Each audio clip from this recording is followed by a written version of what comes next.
Physical therapist, craniosacral therapist, and Tellington TTouch practitioner for animals and people. And this is Tristan, who is a Corgi, and we're here this morning for conversations with a Corgi. We're starting a bit late because I had many problems with technical difficulties, malfunctions of one kind or another, including that some of my props for today fell apart when I was trying to assemble them. So we are ready to proceed today with what I hope for you is an interesting discussion about ear work and some of the important things that ear work does for your animal's benefit. Tellington TTouch Earwork is one of the most important things that you can do for your animal. It has many benefits. And working the ears is important because there's a lot of acupuncture points on the ears of your animals. And because of that, you can affect great changes in their health and their emotional state by doing the ear work. And there are also many important underlying anatomical considerations that I hope to explain to you in a way that will be clear and understandable if you're not a person who is extremely skilled at neuroanatomy. Ear touches are important, especially in cases of emergency or shock, because it helps relax the animal. It's important to decrease stress. And because of the triple heater meridian around the base of the ear, it's a great thing to work to improve digestion, respiration, and reproduction. It's one of the most important touches you can do if you have fatigue in yourself or your animal, or if you're car sick. And to that end, if you've eaten too much at Thanksgiving dinner, you can do the ear work on yourself, and then suddenly you'll have a lot more room in your stomach to hold more food, which is not what I recommend. But ear work does improve digestion. And that's important to remember, particularly if you have a horse who is prone to digestive issues, or some of the larger breed dogs who are prone to some digestive issues as well. And to that end, if your dog is in any kind of a health crisis, the ear work can be one of the best things that you can do to help bring them back into a balanced state. There are several ways that we can do the Tellington TTouch ear work. One thing we can do is stroke from the base of the ear. I'll show you on Madison because she has perfect ears for this, to the tip of the ear. So you support the ear underneath if you have a flop-eared dog, and then you just stroke the ear gently like this with a little snuggle at the end, and then don't drop it like this. That's very uncomfortable and will make your dog want to leave. Just stroke the ear gently with a little snuggle at the end, and then let it relax down. These strokes are very relaxing. If you ever have a baby that won't sleep, or yourself if you're having trouble sleeping, these very gentle strokes can help relax your whole nervous system. So if you're doing this with a real animal, you're supporting their head with your hand. You're not strangling them the way I'm holding poor Madison so she won't fall on the floor. The second thing that you can do is make tiny circles between your thumb and your forefinger, covering the entire ear. So you'll be going like this down the ear.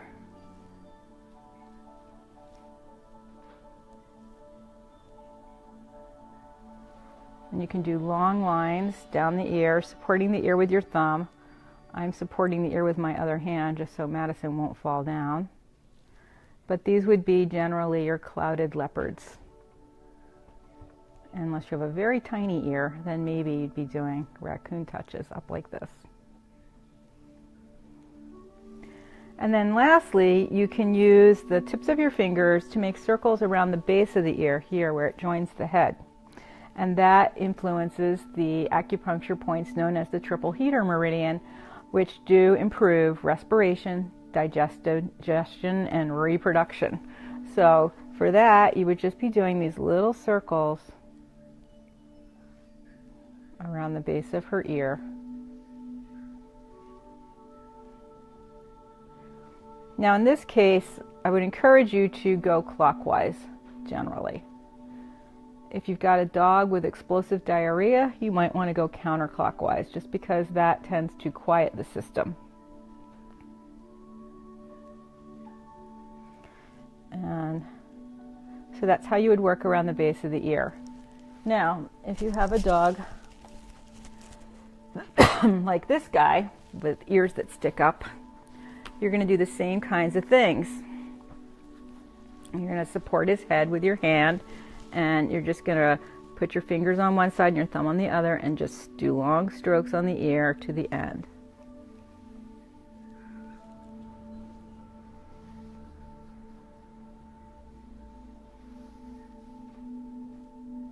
Notice that you're not bending the ear, pulling the ear. You're following the natural positioning of the ear to do this. And then, as I said before, you can hold the ear for like a little kitty, put your thumb in the ear, and just go around the outside of the ear with these little circles.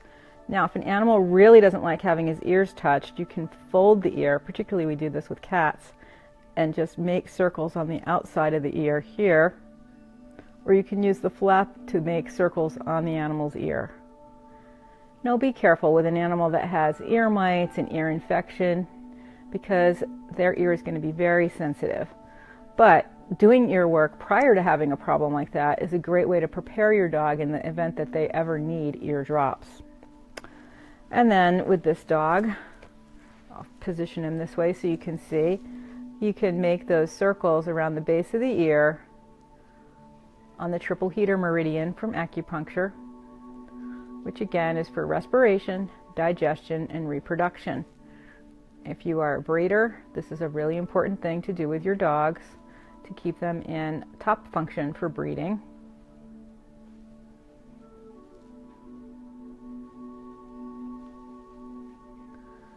So the mechanics of doing the ear work are pretty simple, but the effects of the ear work are far from simple. Some of the things the ear work is good for are arthritis, car sickness, and it's because of that stimulation on the triple heater meridian here that it's good for car sickness, because you're affecting the digestive system when you're working the ears. It's very important for emergency care. The very tip of the ear here is the shock point in acupuncture. If you have a horse who's colicking or a dog who's going into shock after, they got hit by a car, attacked by another dog, something really dreadful, then you're going to want to stimulate this point on the end of the ear, doing simply what I'm doing. And I'll tell you a little bit more about that from a person I worked with. We have lots of stories now about amazing things that have happened to people when a TTouch practitioner has been able to be available to work on the person's ears. So in one of my jobs as a conventional physical therapist working in an inpatient facility, we had a fellow, Bob, on a bike. And Bob has a variety of heart and lung issues, and he's quite a senior. And he just started to get really pale, and basically he was going to code while he was on the bike. This is a big problem. Our gym was very, very far from the main floor and the units that have the crash cart. And we did at the time there have a respiratory tech on staff. We don't have one there anymore. Anyway, while guy was on the bike, I had him stop pedaling and just rest, and I worked his ears, and I was doing these strokes up his ear like this. Come here, puppy, like this. And really pretty hard and fast. Now, what was interesting, when the respiratory tech arrived and the nurses with the crash cart, and they had called the hospital to come and take Bob in, as long as I was working his ears, all of his vitals were well within a normal range. When I had to stop doing his ears for something like getting a blood pressure cuff on or giving him an injection, all of his numbers went right back to the person that was coding.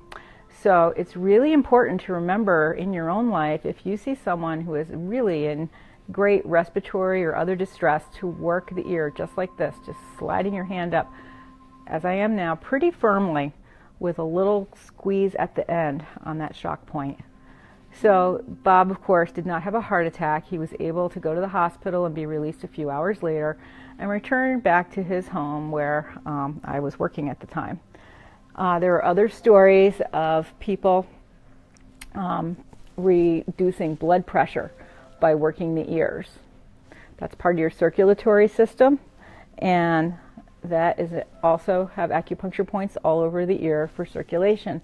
And so When people are having, like I have a client now who has a head injury from many years ago, who has been pretty stable. She's in her 50s, but recently her blood pressure has been getting freakishly high, and it's not a good situation. So I have taught her and her caregiving staff and the people she lives with to do the ear work several times a day while she's seated, because of another thing I'll tell you in a moment, to try to help bring down her blood pressure by stimulating some of those acupuncture points.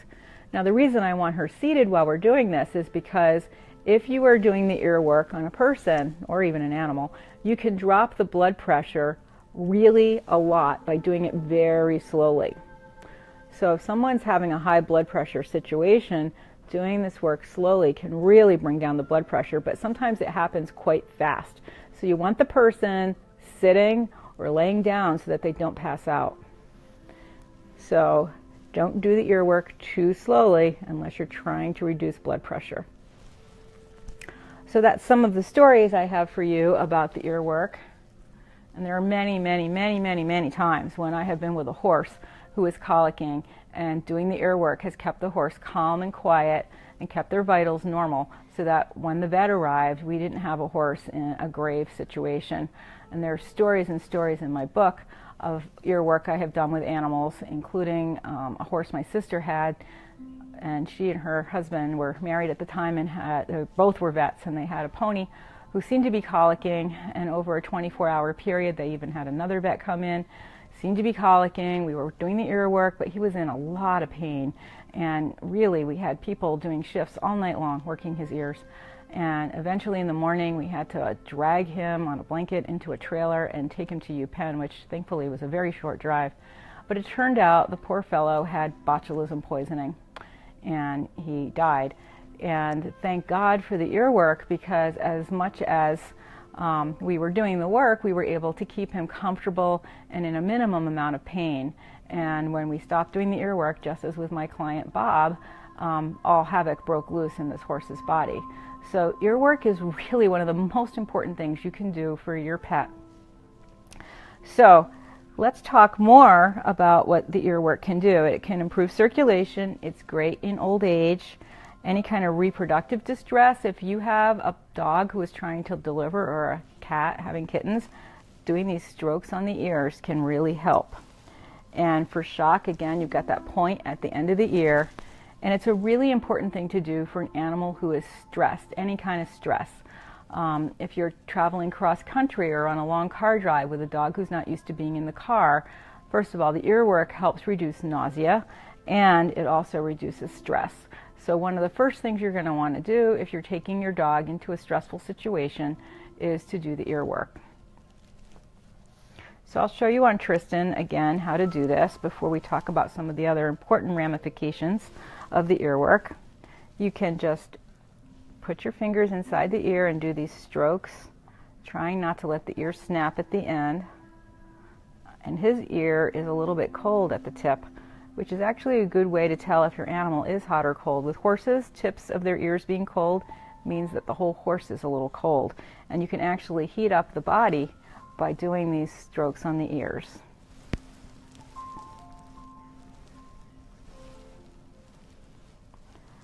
And then we've got the other option, which is doing circles.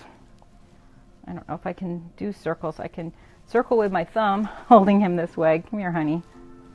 Oh, Bisky. Let's do it this way. All right, can you see his ear? We're just going to go down the ear, doing the circles while I'm supporting the inside of the ear with my thumb. His ears are a little bit dirty from rolling in the snow.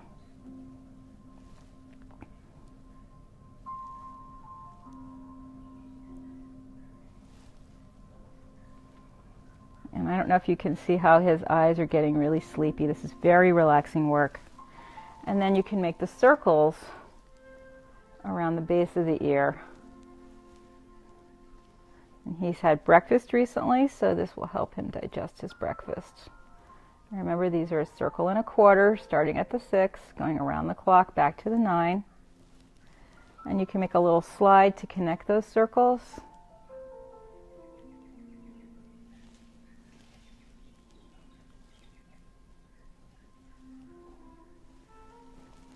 often do a stroke up the ear after I'm done doing the little circles around the base of the ear.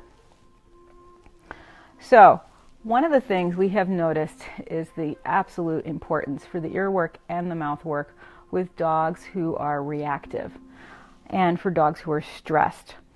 Now, over the years, we have looked into why that happens, and when I became a craniosacral therapist, I learned a lot more about neuroanatomy in great detail, and I had the wonderful pleasure of working with a guy named Dr. Wallace at the University of Hartford. He is a longtime neuro teacher there, and he even knew a fellow named H.M., who was a person who had the right and left side of his brain separated from each other. The structure there, the corpus callosum, was cut to stop his seizures that he was having way back in, I think, like 1960.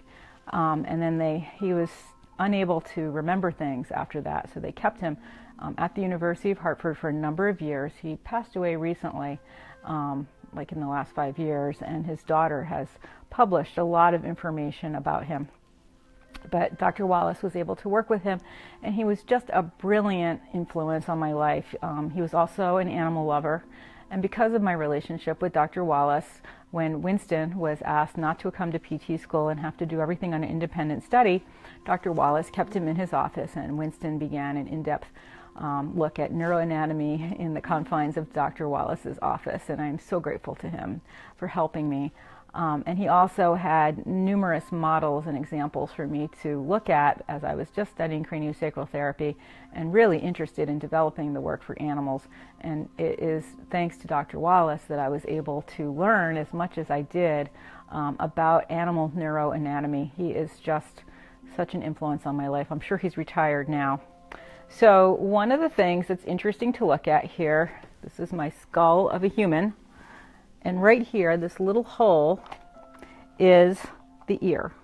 That's where the ear would be on the human. And I don't know if you can see up close there, it's just behind the jaw. And then this whole pink structure here is the temporal bone. Here it is on the other side, taken apart. Now the temporal bone is where the ear sits. These are all these different colors or different bones in the skull. The temporal bone is important because on each side in the temporal bone, deep in the skull here, deep in this area here, is where the amygdala and part of the limbic system live. The limbic system is the emotional system of the brain. And we talk a lot in TTouch work about affecting the limbic system and the emotional components of the brain and the emotional responses that animals have. The limbic system is associated with emotions, behavior, motivation, long-term memory, and olfaction. That's smell.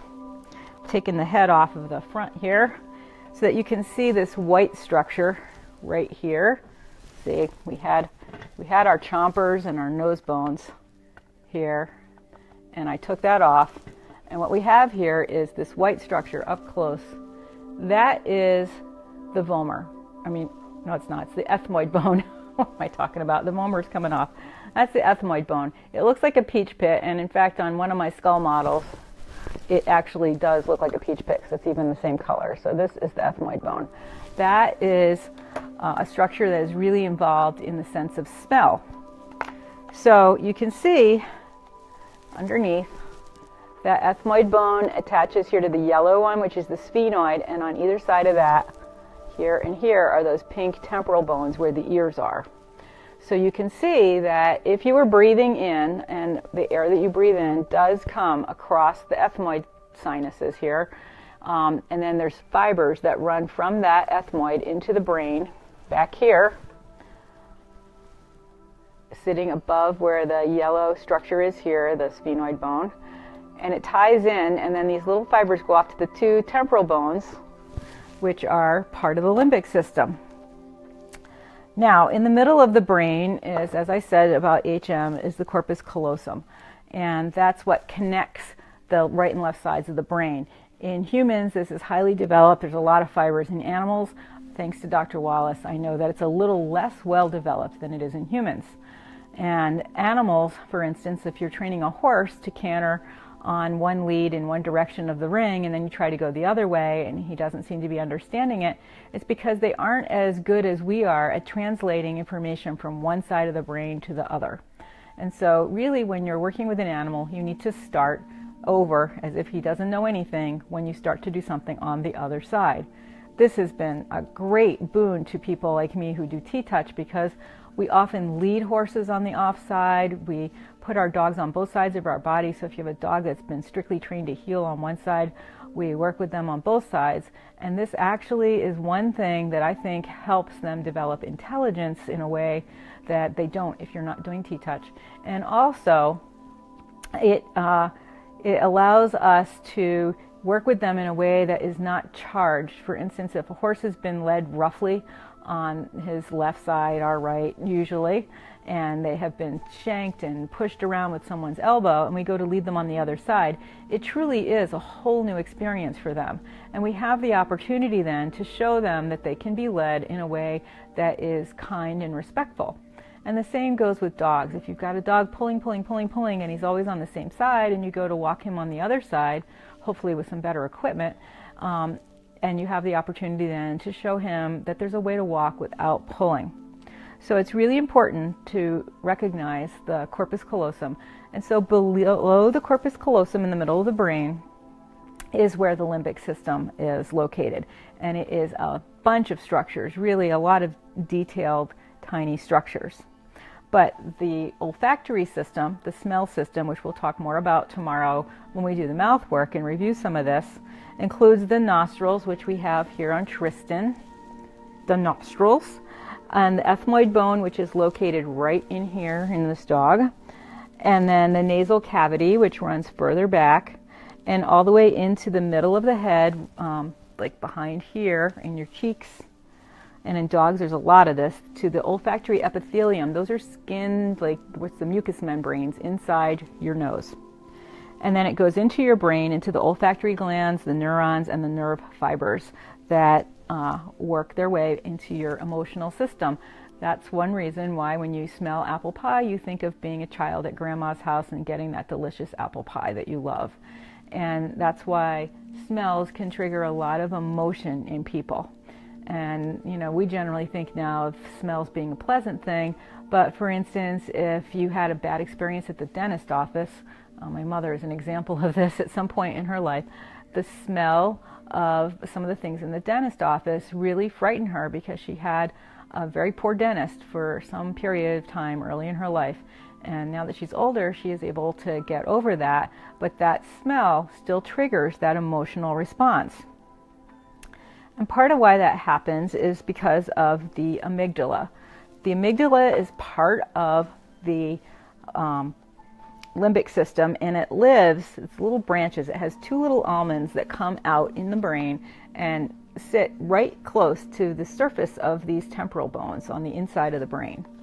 So the ears are thereby connected to the emotional center of the brain via the amygdala. These are almond-shaped things. They look like they're sitting on two little strings, and they come out and they're sitting on either side in the temporal bones. They are almond-shaped nuclei, actually, because they're bundles of nerve cells. And the amygdala are fascinating. It's always been something that's been really interesting to me because they are associated with memory, decision-making, and emotional reactions.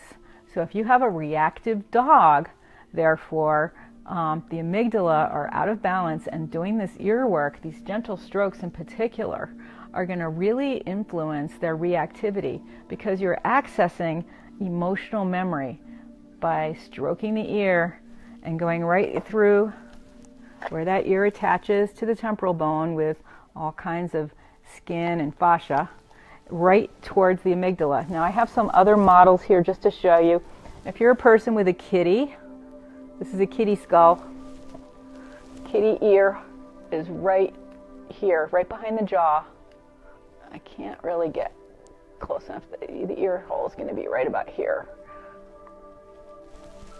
And if you have a small dog, this is actually a channel fox skull from San Francisco.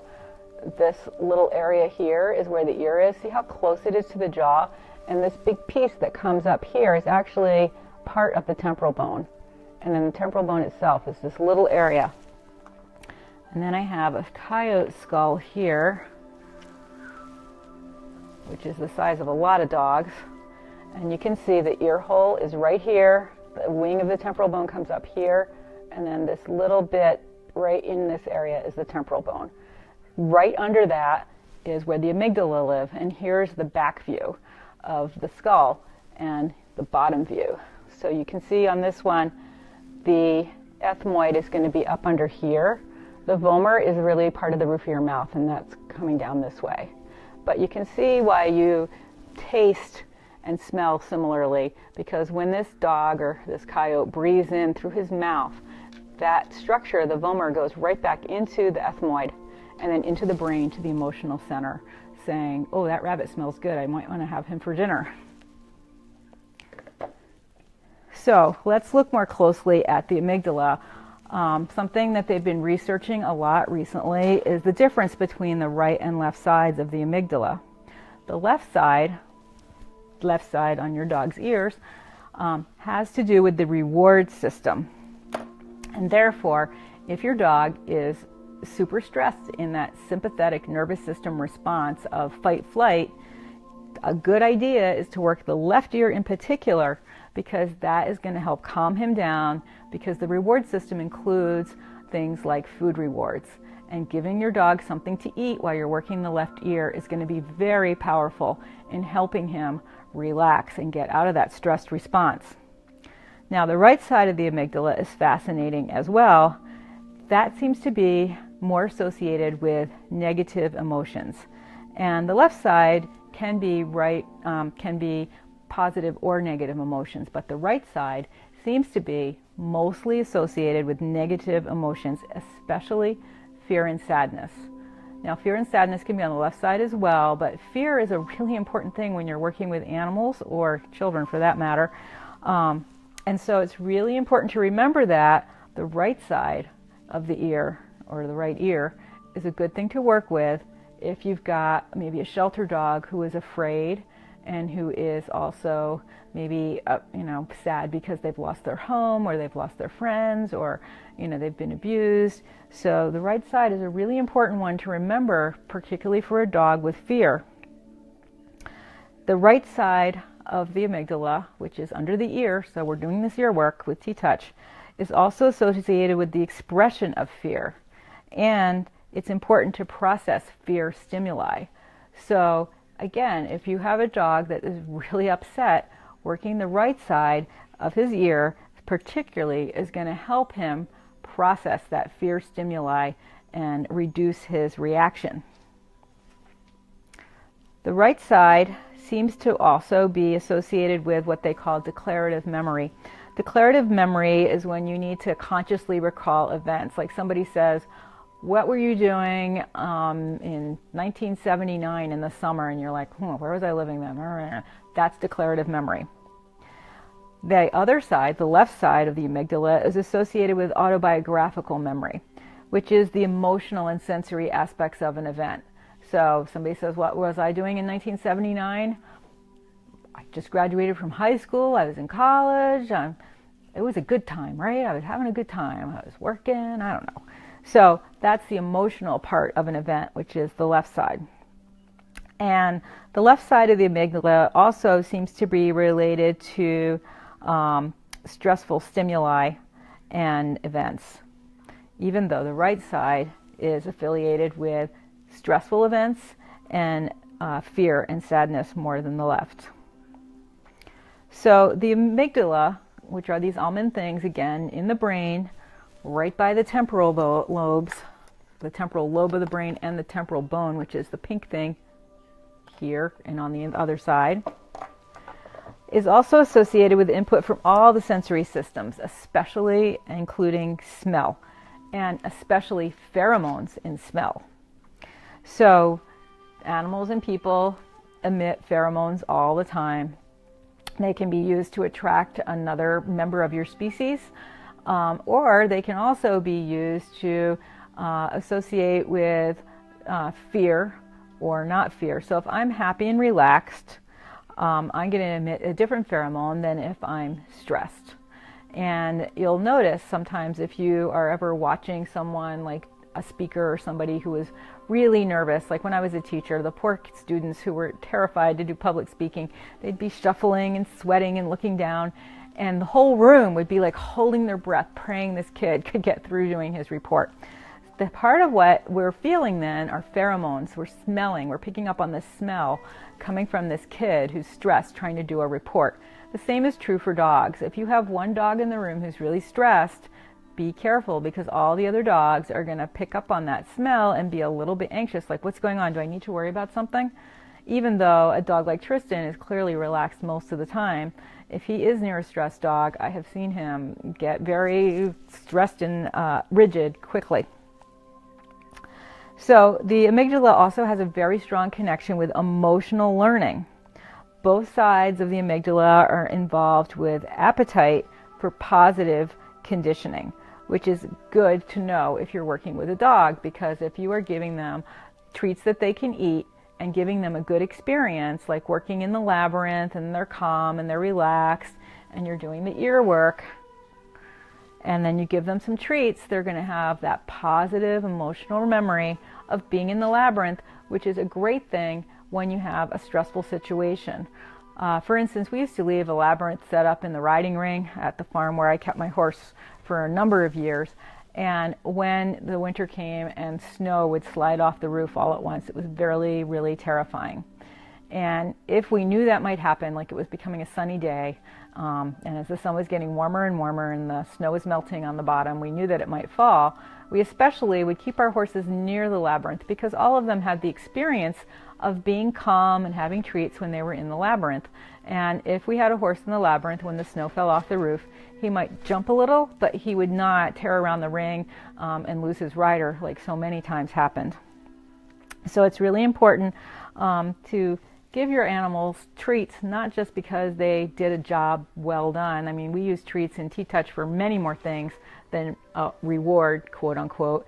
You know, we give them treats really to engage the parasympathetic nervous system. And here is yet another reason to give treats, which is to affect the limbic system, particularly the amygdala, with giving them a positive experience about what they're doing and an emotional recall of that positive experience by stimulating the amygdala with a delicious treat. The lateral amygdala are also important for memory associated with smell. So again, those delicious stinky treats that Tristan loves, his duck livers, which I can barely stand the smell of, are really important for him to associate that with learning.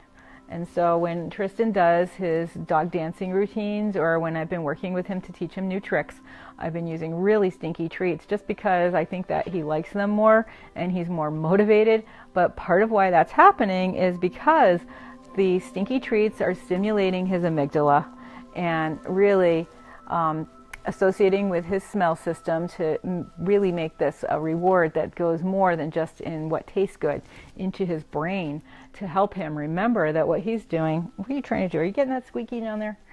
What we're doing is a good experience, and it helps him remember it by having the stinky treat to reward him at that time, because of the connection between the emotions, memory, learning, and the limbic system.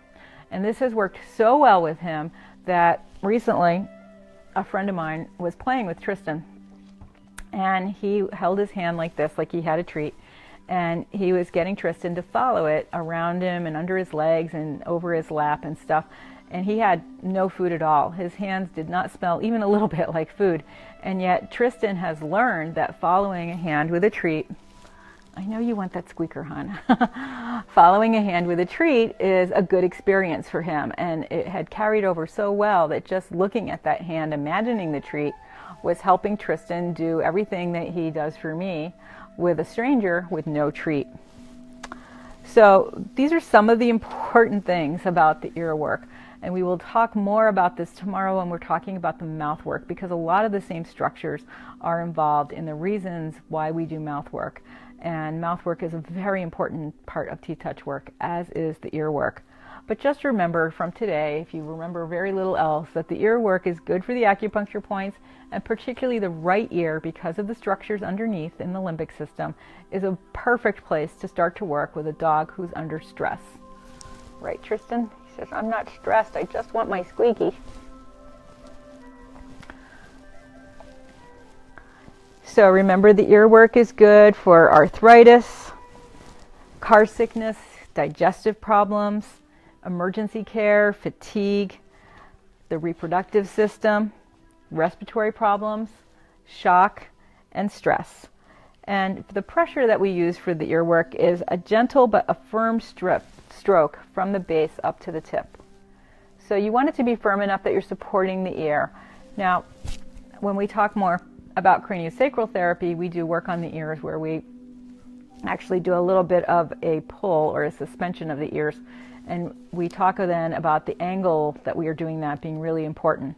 And that's a little bit complex compared to how the many positions we have for dog ears being down and up. But with TTouch and the cranial work, just follow the direction the dog's ear grows. Tristan, you are really restless. It has just turned from rain to snow here, and we're on the verge of a giant storm. So he wants to go play with his squeaky and hide upstairs where he goes when he's nervous. Maybe I should rub your right ear some more, Bess. So remember, the tip of the ear is for shock. The triple heater meridian is around the base of the ear here. Come back across this. He's learned to walk on tables from being in the dining room. The base of the ear is where the ear joins the head. That's the triple heater meridian. And then you can support the ear and do circles down the length of the ear.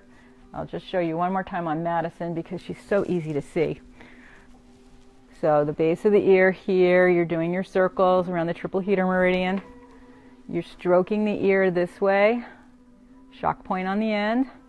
And then you can also support the ear and do these T-touches connected down the ear.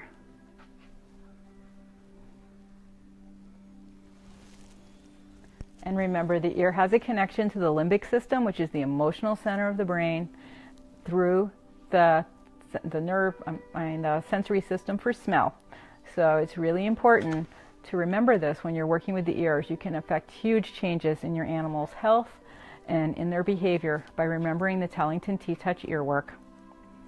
Tristan, I'll let you down. Thank you for joining us today. This is Sally Morgan, physical therapist, craniosacral therapist, and Tellington TTouch practitioner for animals and people, and Tristan, who is a Corgi, for another episode of Conversations with a Corgi. And today we talked about ear TTouch work and the connection between the ear work and the limbic system, which is the emotional center of the brain. We are going to run around and do all the things we have to do before it snows. I have a few appointments this morning, and we will be snowed in here until noon tomorrow. Apparently this is a very slow-moving storm, and we are just on the verge of the elevation to get snow versus rain. So you know what that means, ice. Luckily my car is in the garage, and we have everything we need to be in here for the duration once we get back from our run around this morning. So thanks for joining us. Wherever you are, try to stay dry, and I hope everyone keeps their power on so that they can be comfortable and safe during the storm. And we will see you tomorrow morning for another episode of Conversations with a Corgi at 9:25. Sorry we were a little late today. Moving out of the dining room turned out to be a bigger production than I thought. And we will continue with our discussion of Tellington TTouch mouthwork tomorrow. So we will see you then. Have a great day.